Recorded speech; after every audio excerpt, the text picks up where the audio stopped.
This is Program Think, an IT enthusiast and blogger from China. Now he's in prison for 7 years, possibly facing torture for exposing secrets of the CCP. Welcome to China Insider. I'm David Zhang. Before we get started, make sure to subscribe to our channel, comment below what you think about our topic today, and also make sure don't forget to like the video if you enjoy the content.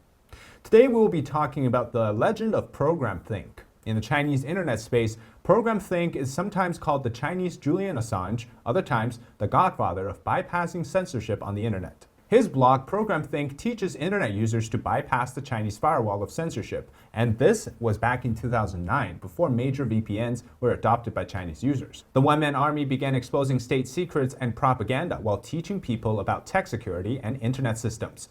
Here's an excerpt on how to destroy data in case of a looming house search by police. Quote, in an emergency, if you don't have a microwave or tools to smash chips, there's another trick. Flush the memory card away in the toilet. Today's memory cards are relatively small. At least they won't get stuck in the toilet, but I want to emphasize that this trick is not thorough, because the memory card is soaked in ordinary liquid. As long as it's not strong acid, even if it lasts for a few days, it is still possible to recover the data. If you use this trick, then the initiative will be transferred to the police to test whether they're willing to go to the cesspit to find the memory card. He disappeared in 2021 with the last update on his blog dating May 9th, 2021. It was revealed that he was arrested the next day. After 10 plus years of maintaining the blog, the godfather of bypassing firewalls was revealed to have been arrested and sentenced a few days ago. Program Think is an anonymous blogger and has been so for the past 13 years. 2 days ago, a screenshot allegedly from the programmer's wife started to circulate online. His real name is Ru Xiaohua, a self-taught IT enthusiast that worked his way to the top of China's information security sector. He was the head engineer of the 2008 Beijing Olympics information security system. Now, this is the important part. In the messages, his wife claims that the Program Think was detained back in 2021. The police have been trying to stop her from getting a lawyer. Even after getting a lawyer, they wouldn't let the lawyer meet with Program Think. And the police claim that the court already assigned lawyers for Program Think, which is a tactic they often use to fill the spots on the number of lawyers. Of course, the ones that they assigned have already been coerced and harassed and told to do exactly what the court wants them to do. Last month, after 2 years of secret detention, the court sentenced him to 7 years in prison for inciting subversion of state power and confiscated about 20,000 yuan worth of his assets. Now, Run's blog, which is called Program Think, began teaching people about bypassing the censorship system that was built in early 2000s. And this was before big data surveillance really took over in China in recent years. Since the early days, Run used his blog as a revolution against what he calls is the party nation. That's a play on the Chinese Communist Party's one-party system and rule of China. And he was sentenced for inciting subversion to the state, which means his actions were against the Chinese Communist Party, and in doing so, according to the state, attempted to subvert the communist rules. Now, no one knows exactly how he was found out after all these years. As an expert in InfoSec, he likely placed anonymity and information security as the top priority for him. Some speculate it was a common email registration on 3 different websites 10 years ago, but the login credentials were then forgotten, as he claimed. These were then discovered by the state, and somehow that traced him to where he was. Still doesn't explain why the Chinese internet police never made a move on him in the years since, and it doesn't really answer what exactly was the tracking method used to arrest him. Now, to understand how the CCP finds people that are exposed to foreign apps, say they use Facebook or they post some sort of messages that are sensitive, or say they're actively engaging outside the firewall, we have to go back to how the current state of Chinese surveillance really came to be.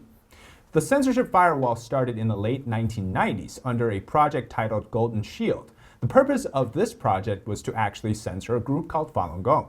These adherents in China, in 1999, the state actually launched a massive arrest and illegal sentencing of many of the Falun Gong practitioners in China.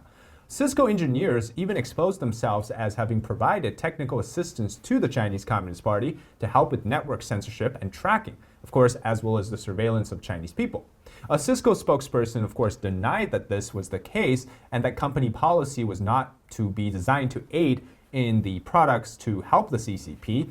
But in 2008, Cisco leaked a 90-page training PowerPoint document detailing the business collaboration with the Chinese state on this Project Golden Shield. And they actually said it was for fighting Falun Gong and other enemies. At the late 1990s and then the early 2000s, people didn't know what sort of information that was actually being sent through the platform, the internet. But with the overseas engagement, of course, that was happening at the same time as the arrest of hundreds of thousands of people, Falun Gong practitioners. If the information had gotten out to the West, it would have been devastating for the CCP. Now, you have to remember, just 10 years before that, in 1989, the CCP was facing a massive amount of exposure on what they did in Tiananmen Square. There was international pressure for the CCP, having committed massacre against its own students. If they allowed the same exposure to take place against the arrest and jailing of Falun Gong practitioners, which is a spiritual exercise and meditation practice, they were actually risking losing the help to accede to the World Trade Organization. If the CCP didn't get WTO membership, they would have not been able to grow the economy for the next decades. Therefore, creating that Golden Shield project at the early adoption of the internet in China was key, and the persecution of Falun Gong played a major role in enhancing the amount of surveillance and censorship it had to be involved. Now, the Great Firewall of network filtering and censorship was actually launched in late 1998 and passed its first phase of acceptance in 2006, with initial investments of upwards to $800 million by just 2002. And its comprehensive and multi-node rigid measures are designed to tightly block information and monitor citizens. Today's version, though, of the actual firewall that we're used to is a much more comprehensive version of that surveillance project, the Golden Shield. They now involve artificial intelligence and big data analysis, and of course incorporate tools like facial recognition, a national registry database, and location monitoring. Since September of 2003, the Chinese public security authorities, aka the police system, have entered the personal data of about 96% of the population. At the time, that's about 1.25 billion people out of 1.3 billion, into this so-called National Crime Information Center database. In other words, you can imagine when you go scan your face in a McDonald's in Beijing to order a burger and fries, the state actually has your basic personal information, your health information, criminal and legal history, as well as anything that the big data analysis would link to you or your online presence as to be deemed sensitive, offensive, or maybe you've accessed foreign websites. Now, all websites in China, at least, are required by law to be linked to phone numbers and ID numbers. There's no one untraceable today for what they've said, downloaded, or accessed. And if you've done something like program think, well then the chance of you being caught is very, very high. Now, VPNs are not safe either. Only when a person is actually granted the privilege, like Eileen Gu, the skier during the Winter Olympics, or certain diplomats could actually use the VPNs legally, or so-called legally. Otherwise, it's outlawed too. Having said all that, right, look at Program Think. He has extensive insider knowledge of the Chinese data surveillance apparatus, as he has worked at the top level in 2008, having worked as the chief engineer for the Beijing Olympic in 2008 for the information security system. Combined with his prior internet knowledge and the constantly evolving technology, you'd expect him to be doing a lot of learning and manipulation to the way that he's hiding his identity to survive from the police tracking him. Well, in 2019, he even published a piece on why he has been successful in hiding from the CCP for more than a decade, in which he outlined details on how to stay safe. But he's also been very cautious in real life up until the point he was arrested. Of course, he tried to live off the grid with little use of modern tools like electronic payments, which can easily leave traces. He uses the most modern, up-to-date technology online to help others break through the censorship firewall. Yet he lives a relatively primitive life in terms of technology in real life. Of course, he has been tracked by the state censorship apparatus since the very beginning. The internet police are actively looking for who he was. The more likely answer, I think, as to why he was arrested is now that the state of the big data surveillance system has outpowered or overpowered his ability to hide himself. And I think that's the conclusion. At a certain point, I think the state would have enough resources and manpower to track him down, especially as just one person across China. And Even the most sophisticated hackers have left traces behind, so it is very likely that Program Think has also made mistakes somewhere that left him exposed to the CCP. Now, according to his wife's statement, Ms. Pei, she saw her husband for the first time since the arrest, so that's more than 2 years, and he has lost half of his original weight, and most of his hair has turned gray. He has asthma and 2 dentures, so according to her statement, it seems like he has been tortured and abused inside prison. Ms. Pei also told Radio Free Asia that it was only after her husband had been arrested for more than a year that she found out that the online blogger was actually her husband. Now, the entire process from the arrest to the detainment to now sentencing was done in the dark, and it was actually not involving any proper legal procedures, as always they do with these political prisoners.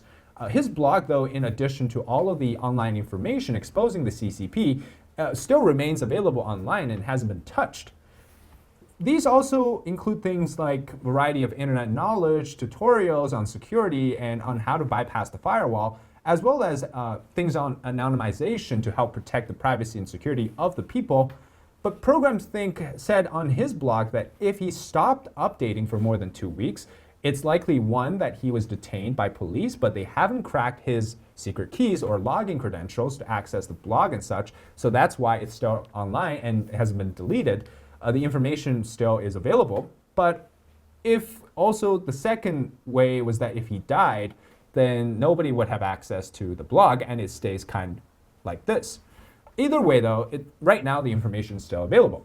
Now, in 2012 and 2016, the Chinese Communist Party state hackers actually tried to attack his blogs in other areas to try to locate his IP address, but they were unsuccessful. Now, though, it seems with the help of big data and more advanced technology, they are able to locate where he was. The work of Program Think, I believe, is extraordinary in that he has been a lone fighter against a massive surveillance system for more than a decade, and it's been so successful until, well, 2021. Even to this day, 2 years after his arrest, you can still read all of the information that he has presented. A lot of them actually exposed CCP state secrets. And it somehow feels really ironic that even after he's been jailed, the state still hasn't figured out how to access his login credentials yet. Of course, the sad part is that by simply revealing documents and information available on the party itself, the CCP views him as an eyesore, a political enemy to revealing true information. But that's the nature of the Chinese Communist Party. As we all know, they can't stand truth and freedom. Anyways, that's it for the story of Program Think, a blogger from China that has been arrested for his more than a decade worth of fighting against the state censorship, teaching people on how to bypass the firewall.